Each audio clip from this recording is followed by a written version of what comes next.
There's certain kinds of silence that can kill a man slower than any bullet, the kind that settles into your bones when you've lost everything that gave your life meaning, when the work of your hands has brought more death than comfort, when guilt becomes the only companion that stays faithful through the long Montana winters. This here's a story about what happens when two people running from their pasts collide in a snowstorm and discover that sometimes redemption don't come from forgetting who you were, but from choosing who you want to become. It's about learning that the same hands that forge weapons can also forge hope if you're brave enough to pick up the hammer one more time. So lean in close to the fire, friend. The wind's howling through the pines tonight like the ghosts of choices we can't unmake, and what I'm about to tell you happened when Montana territory was still raw, and the distance between salvation and damnation was measured in the space between one heartbeat and the next. Chapter 1. When Winter Brings More Than Snow. Samuel Cutter's workshop sat at the edge of what used to be a thriving mining town, back before the silver played out and most folks moved on to chase easier dreams. It was 1887, and the workshop, half forge, half living quarters, had become Samuel's entire world, bounded by pine forests that whispered secrets to the wind and mountains that stood guard over his self-imposed exile. Samuel was 37 years old, but looked older, with lines carved deep around eyes that had seen too much sorrow and hands that were steady despite the weight they carried. He'd been the finest gunsmith in 3 territories once, crafting rifles so precise that military officers and frontier legends alike had paid small fortunes to own them. His weapons had won battles, settled disputes, and this was the part that haunted him, ended more lives than he cared to count. But that was before the fever came, before his wife Catherine and their 6-year-old son Thomas died within days of each other, leaving Samuel alone in a house that echoed with their absence, before he'd looked at the rifles hanging on his wall and understood, with terrible clarity, that he'd spent his life perfecting instruments of death, while death itself took the only things that mattered. He'd put down his gunsmithing tools that day and never picked them up again. Now he repaired farming equipment, fixed broken wheels, mended tools that built things instead of destroying them.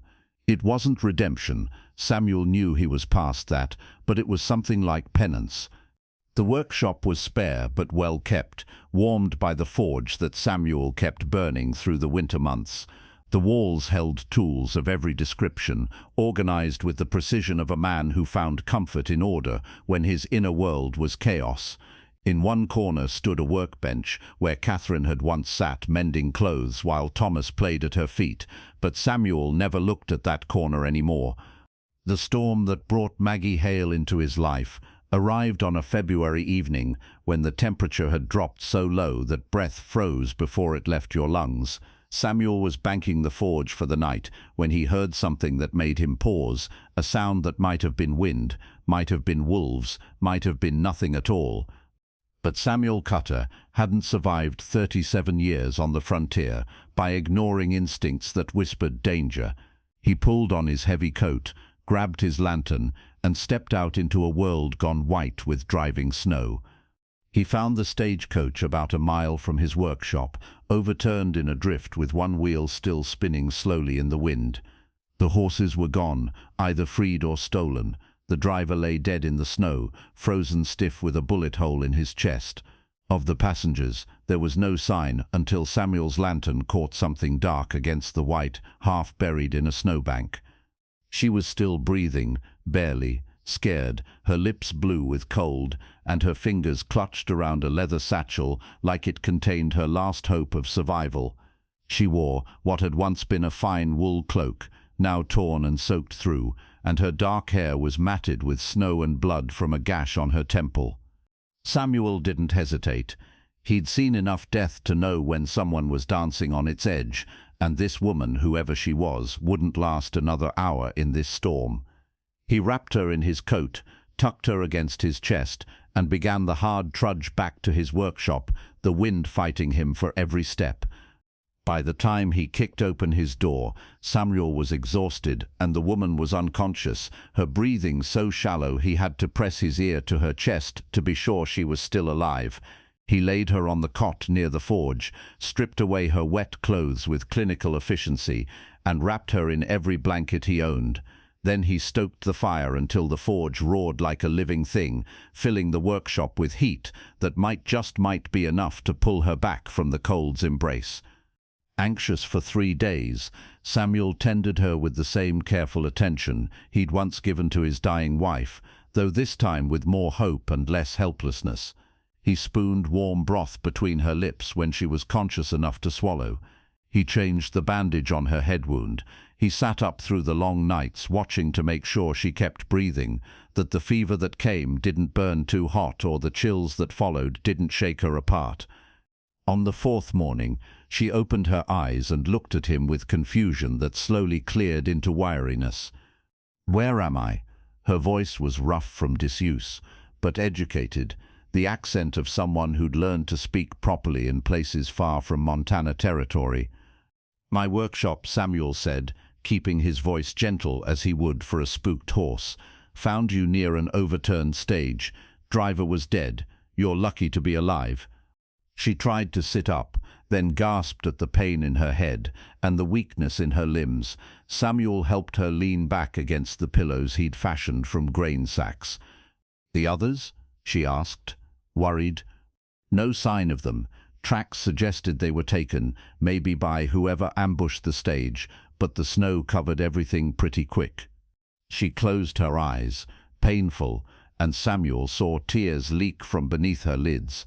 Whether for the lost passengers or her own situation, he couldn't tell. "What's your name?" he asked after a moment. She hesitated, just long enough for Samuel to know that whatever she said next would be at least partly a lie. "Margaret," she said finally. "Margaret Hale, but most folks call me Maggie." "Where were you headed, Maggie?" Another hesitation. "West. I'm a school teacher. Was going to take a position in Helena."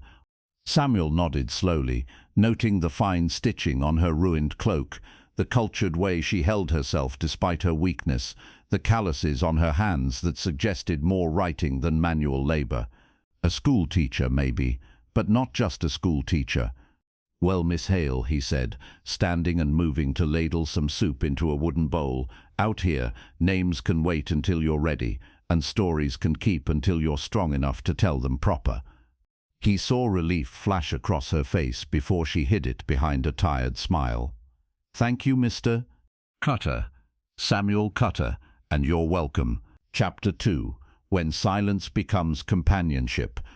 The first week of Maggie's recovery passed in a rhythm that felt almost normal to Samuel, though normal was something he'd forgotten the shape of years ago. She was weak, sleeping more than she was awake, and when conscious she spoke little beyond basic courtesies. Samuel went about his work, repairing a plough blade, fixing the mechanism on a broken trap, sharpening tools for the few neighbors who still lived in the dying town.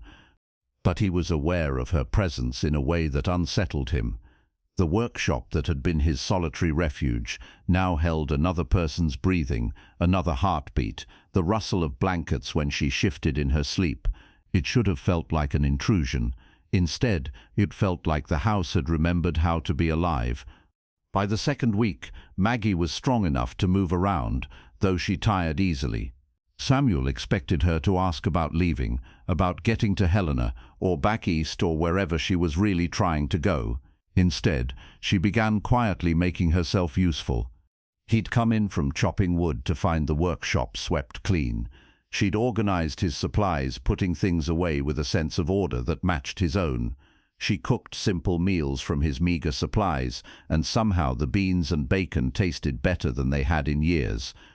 "You don't have to do this," Samuel said one evening as she set 2 bowls of stew on his workbench. "You're a guest, not hired help." Maggie looked at him with those dark eyes that seemed to see more than they should. "You saved my life, Mr. Cutter. The least I can do is make sure you don't starve while I'm imposing on your hospitality." "Samuel," he said, "just Samuel." "Then, I'm just Maggie. Tao." They ate in comfortable silence, the kind that needs no filling with empty words. Outside, the wind howled and snow continued to fall, but inside the workshop, warmed by forge and companionship, something that felt dangerously like contentment settled over them both. The evenings became their shared time. Samuel would work at his bench, repairing whatever had been brought to him, while Maggie sat near the lamp with a book she'd found among his sparse possessions, a collection of poetry that had belonged to Catherine. One night, Maggie began reading aloud, her cultured voice giving music to words about memory and loss and the persistence of beauty in a hard world. Samuel's hands stilled on his work as he listened, transported back to a time when Catherine had read to him and Thomas while he worked, when poetry had seemed important instead of indulgent. "You have a gift for that," he said when she finished. Maggie closed the book gently. "My mother believed education was the one thing no one could take from a woman. She made sure I could read, write, cipher, and speak properly, even if such things were wasted on someone of my station." There was bitterness in her voice, quickly hidden but unmistakable. Samuel recognized the tone of someone carrying secrets that cut deeper than any wound. "What station is that?" he asked carefully. Maggie was quiet for a long moment, hesitating. "The station of being someone else's property," she said finally, "of having your whole life decided by men who see you as a tool for advancing their own ambitions." Samuel set down the chisel he'd been sharpening. "Is that why you were heading west, running from someone? Aren't we all running from something?" She looked directly at him. "You're running too, Samuel. I can see it in the way you never look at that corner over there, in the way your hands shake when you handle certain tools, in the way this workshop is full of everything except guns, even though the marks on your hands say you were a gunsmith once." The observation hit Samuel like a physical blow. No one had seen through him so completely in years, and he'd grown comfortable behind the walls of his self-imposed isolation. "I was," he admitted. "Made some of the finest rifles west of the Mississippi.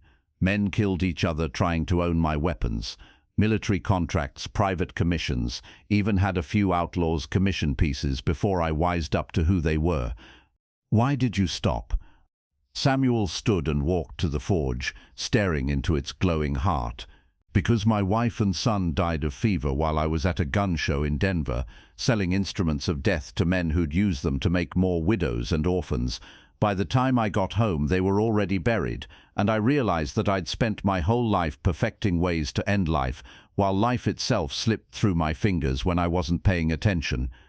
The silence that followed was heavy with shared grief. Then Maggie spoke, her voice soft but certain. "You made tools, Samuel.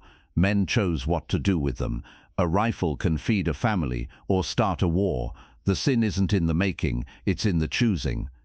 Samuel turned to look at her, this woman who'd appeared in his life like snow falling in the night, unexpected and transforming everything she touched.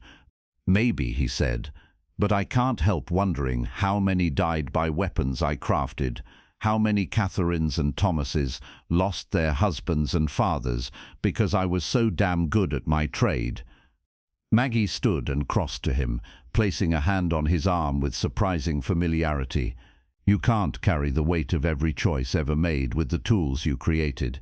That's a burden that will crush you, Samuel. I know because I've tried carrying similar weights myself." Before Samuel could respond, Maggie swayed slightly, reminded that she was still recovering. He guided her back to her seat, and the moment of intimacy passed, but something had shifted between them, an understanding that they were both refugees from their own pasts, hiding in this snowbound workshop from worlds that had wounded them too deeply. That night, after Maggie had gone to sleep, Samuel did something he hadn't done in 3 years. He went to the trunk where he'd stored his personal tools, not the gunsmithing equipment, which he'd sold or given away, but the other things he'd made for joy rather than profit. He pulled out a fiddle, small and delicate, crafted for Thomas's 8th birthday, but never given because Thomas had died 2 weeks before that birthday arrived. Samuel had put it away, unable to look at it without feeling the weight of all his failures as a father and husband. But now, looking at it in the lamplight, he saw something different. He saw a gift, that might bring music instead of silence, that might make Maggie smile the way she sometimes did when she thought he wasn't watching. The next morning, Samuel set the fiddle on the table where Maggie would find it when she woke. He didn't say anything about it, just went about his morning routine, but he watched from the corner of his eye as she discovered it. Her hands trembled as she picked it up, running her fingers over the smooth wood and careful joinery. "Samuel, this is beautiful. Did you make this?" He nodded, not trusting his voice. "May I?" "It's yours if you want it." Maggie tucked the fiddle under her chin with the natural grace of someone who'd learned music young. The first notes she drew from it were hesitant, rusty with lack of practice, but then muscle memory took over, and suddenly the workshop was filled with sound, a simple folk tune, played with more heart than technical skill, but beautiful for all that. Samuel felt something break open in his chest, something he'd kept locked away since Catherine and Thomas died. It wasn't quite healing, the wounds were too deep for that, but it was like the first breath of spring after an endless winter, promising that maybe someday the world might feel warm again. When Maggie finished playing, there were tears on both their faces. She set down the fiddle carefully and looked at him with grateful an expression that held more than just thanks for a gift. "This was for your son, wasn't it?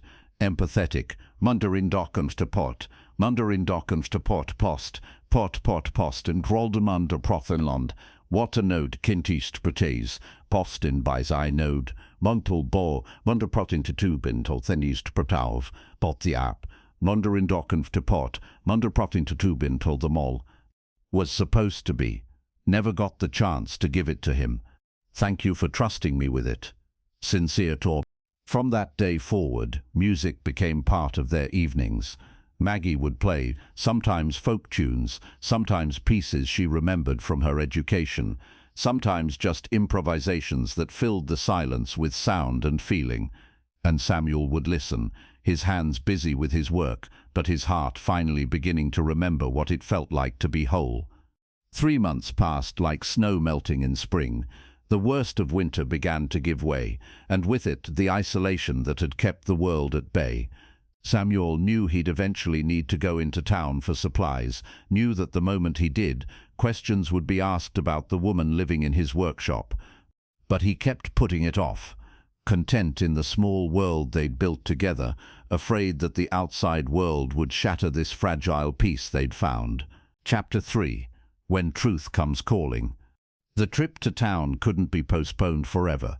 By early March, Samuel's supplies had dwindled to the point where he had no choice but to make the journey to what remained of the mining settlement, a handful of stubborn souls who'd stayed even after the silver ran out. Maggie insisted on coming with him. "I can't hide forever, Samuel, and besides, I need to start earning my keep properly. Maybe someone in town needs a teacher or a clerk." Samuel didn't argue, though unease settled in his gut, like bad coffee. They hitched up his wagon and made the 2-hour journey through muddy roads that showed the first signs of spring thaw. The town, such as it was, consisted of a general store, a saloon, a church, and maybe a dozen houses occupied by people too poor or too stubborn to leave when the mining dried up.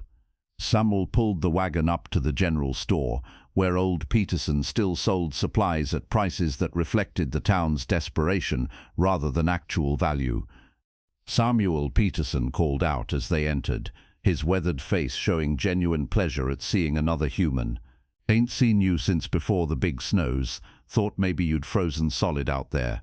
His eyes moved to Maggie, and curiosity replaced pleasure.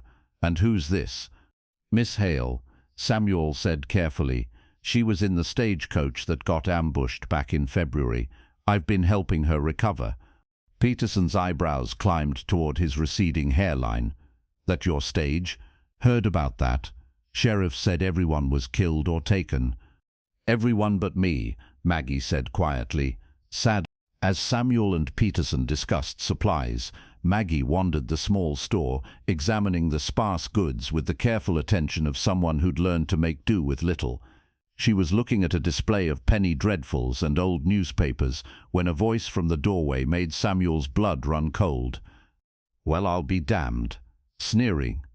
The man who'd entered was the kind you learned to spot on the frontier, too well dressed for honest work, too comfortable with the gun at his hip, eyes that evaluated everyone and everything for potential profit.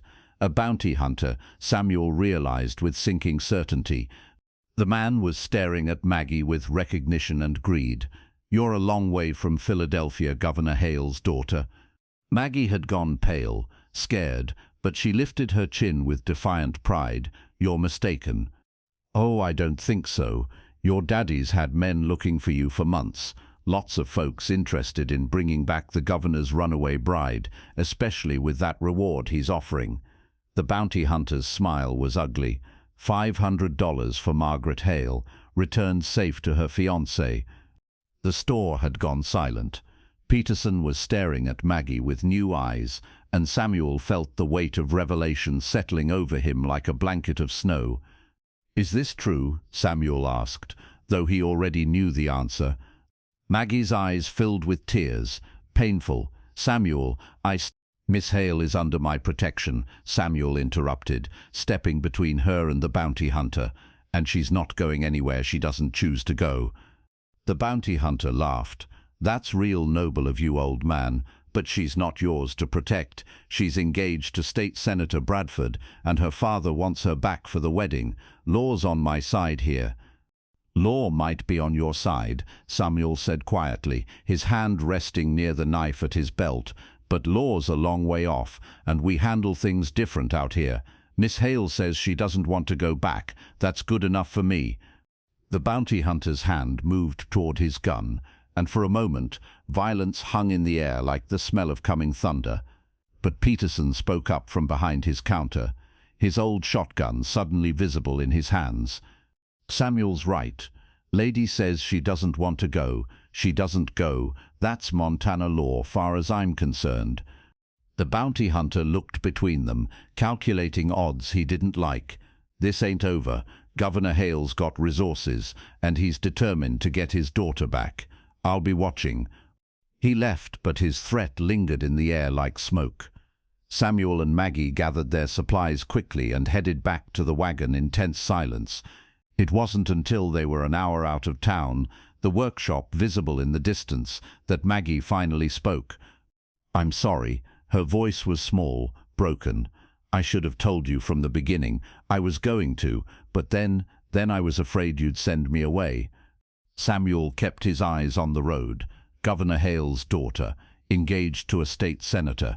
That's a far cry from a poor school teacher. "Everything I told you about my situation was true," Maggie said urgently.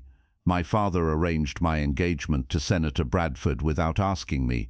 Bradford is twice my age and cruel. I'd seen how he treated his staff, his horses, everyone beneath him. The marriage was about political alliances and my father's ambitions, nothing more. I was property being traded to advance men's careers." She wiped tears from her cheeks. "So I ran, sold my jewelry, bought passage west under a false name. The stage was supposed to get me far enough that they'd never find me. And then the ambush happened, and I thought I was going to die in the snow, and then you saved me." Samuel pulled the wagon to a stop. He turned to look at her, really look at her, seeing past the lies to the truth beneath. A woman who'd risked everything for freedom, who'd chosen uncertainty over security, who'd found herself in his workshop by accident, but had stayed by choice. "Why didn't you leave once you were healed?" he asked. "You could have gone anywhere, started fresh, somewhere no one knew your face." Maggie met his gaze with an honesty that hurt to witness. "Because I've been running my whole life, Samuel, from my father's expectations, from Bradford's cruelty, from a future I never wanted. But in your workshop, for the first time in my life, I wasn't running, I was home." The word hung between them, heavy with implications neither had been brave enough to name. Samuel thought about the past 3 months, about how the workshop had transformed from a mausoleum of grief into something that felt alive again, about Maggie's music filling the spaces where silence had reigned, about how she'd helped him remember that his hands could create beauty as well as destruction. "I've been hiding too," he admitted finally. from my guilt, from my past, from any possibility of caring about someone new because I was afraid of losing them the way I lost Catherine and Thomas. But you—" He stopped, struggling with emotions he'd kept buried for years. "You made me remember what it feels like to want to wake up in the morning, to have a reason to keep the forge burning." Samuel moved. "I'm not sending you away, Maggie." His voice was firm now, decided. "I don't care if you're a governor's daughter or a school teacher or the Queen of Sheba herself. Out here you're just Maggie, and if you want to stay, then you stay." She threw her arms around him then, crying into his shoulder with relief and joy and fear all mixed together. Samuel held her awkwardly at first, then with more confidence, feeling the rightness of it settle into his bones. But as they rode the last mile to the workshop, both of them knew that the bounty hunter's threat wasn't empty. Governor Hale had resources, as the man had said, and determined men with resources had ways of getting what they wanted, even in the remote corners of Montana territory. The question was whether Samuel and Maggie were strong enough together to withstand what was coming. Chapter 4. When Love Becomes a Forge.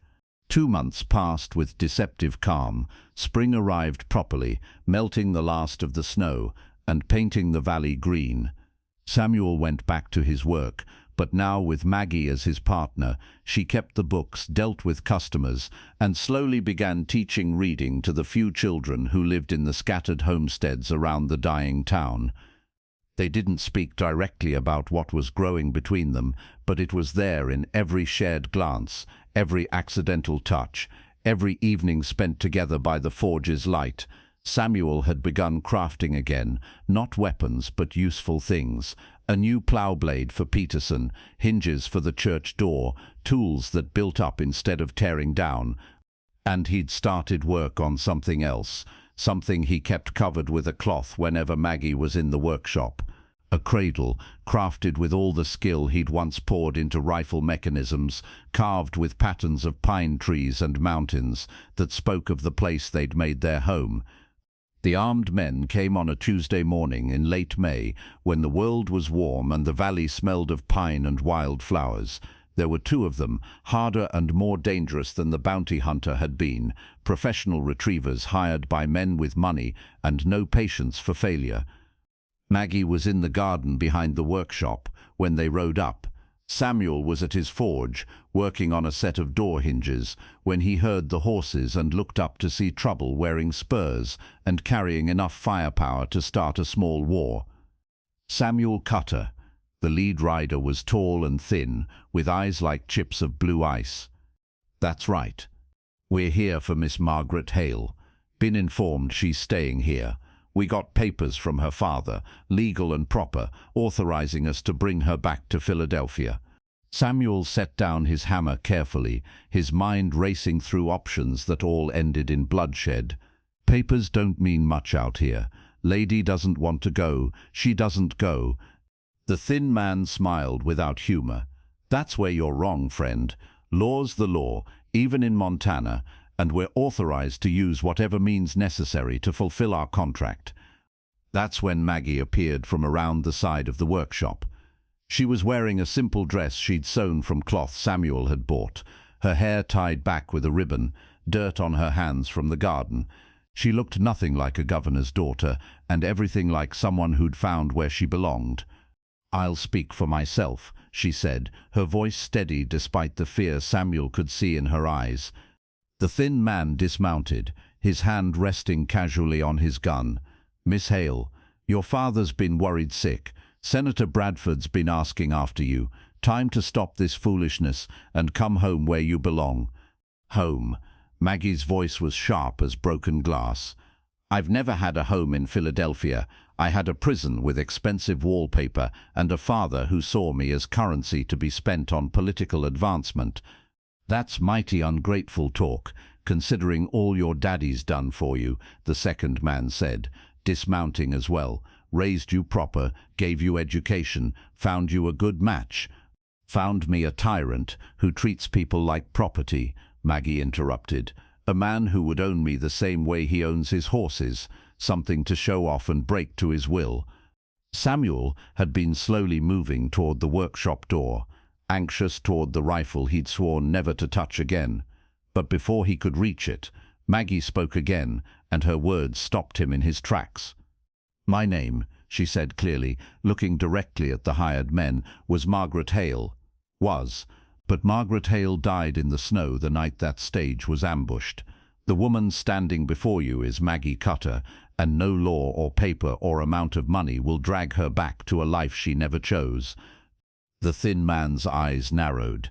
Scornful. "Cutter, you married this washed-up gunsmith?" "Not yet," Maggie said, and despite the danger, despite the guns and the threats, she smiled. "But I will if he'll have me." Samuel felt his heart stop, then start again, beating harder than it had in years. Before he could respond, the thin man made his move, reaching for Maggie's arm with the clear intention of dragging her to his horse by force if necessary. That's when Samuel Cutter remembered who he'd been before grief had unmade him. His hand shot out, catching the man's wrist in a grip that had bent steel and shaped iron. The man yelped in surprise and pain, reaching for his gun with his free hand. But Samuel was faster. Years of working the forge had kept him strong, and muscle memory from younger, harder days took over. He disarmed the man with practiced efficiency, then turned to face the second rider, who'd drawn his own weapon and was pointing it directly at Samuel's chest. "Drop it, old man," the second rider growled, angry. Samuel didn't drop the gun he'd taken. Instead, he spoke in a voice that carried the authority of a man who'd faced down death before and wasn't impressed by its posturing. "You boys have a choice to make. You can try to take Miss Maggie by force, which means going through me, and I promise you that won't end well for anybody. Or you can ride back to Governor Hale and tell him his daughter is grown, married, and making her own choices in a place where his money and influence don't reach." "We got a contract," the thin man started. "Contract's void," Samuel interrupted. "Can't enforce a contract on a dead woman, and as Miss Maggie said, Margaret Hale died in the snow. The woman here is Maggie Cutter, and she's under my protection as my wife." It was a bluff. They weren't married, hadn't even discussed marriage beyond Maggie's impulsive declaration moments before. But Samuel said it with such conviction that the hired men hesitated, calculating odds and risk against reward. "Governor Hale won't like this," the thin man said finally, rubbing his wrist where Samuel had grabbed him. "Governor Hale," Maggie said, her voice ringing clear, "will have to learn that his daughter is no longer his property to dispose of as he sees fit. Tell him I'm sorry for the grief I caused him, but not sorry for choosing freedom. Tell him I'm alive, I'm safe, and I'm happy, and tell him that's more than I ever would have been as Senator Bradford's wife." The two men exchanged glances, a silent conversation about whether the fight was worth the fee. Finally, the thin man spat in the dirt and mounted his horse.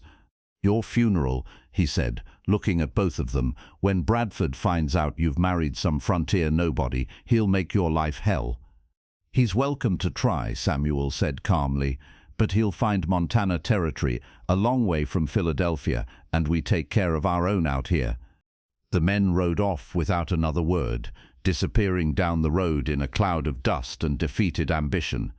Samuel watched them go, making sure they were truly gone, before he turned to find Maggie staring at him with tears streaming down her face.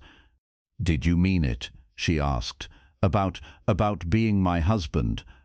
Samuel set down the gun he'd been holding, the gun he'd sworn never to touch again, but had picked up without hesitation to defend her. He crossed to where she stood and took her hands in his calloused fingers gentle against her dirt-stained palms. "Maggie," he said, his voice rough with emotion, "I spent 3 years convinced I didn't deserve to be happy again, that my guilt was all I had left to keep me company. But you showed me that grief doesn't have to be the end of the story, that the same hands that made weapons can make music, can build cradles, can hold someone worth holding." He took a breath, gathering courage he'd thought was long gone. "I'm not the man I was before Catherine died. I'm broken in ways that won't ever fully heal. I'm haunted by the weapons I made and the lives they ended, and I'm old enough to be well past the age when most men settle down and start families. Samuel, empathetic.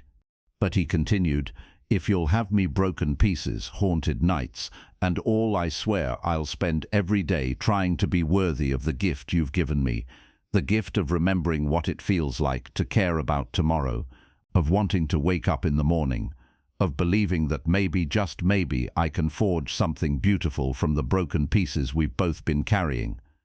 Maggie was crying openly now, but smiling through her tears. You foolish, wonderful man, don't you understand? I'm not looking for someone worthy. I'm looking for someone real, someone who knows what it means to be broken and choose to keep living anyway. Someone who sees me as Maggie, not as Margaret Hale or Governor Hale's daughter or Senator Bradford's unwilling bride, but just me. Then marry me, Samuel said. Not because those men forced our hand, but because I love you, because you brought music back into my life. Because when I think about the future now, you're in it, and that's the first time in 3 years I've wanted a future at all. Yes, Maggie said, laughing and crying at the same time. Yes, 1,000 times yes. They stood there in the Montana sunshine, holding each other like two people who'd been lost at sea and finally found solid ground. And for the first time since Catherine and Thomas died, Samuel Cutter felt something he'd thought was gone forever: hope.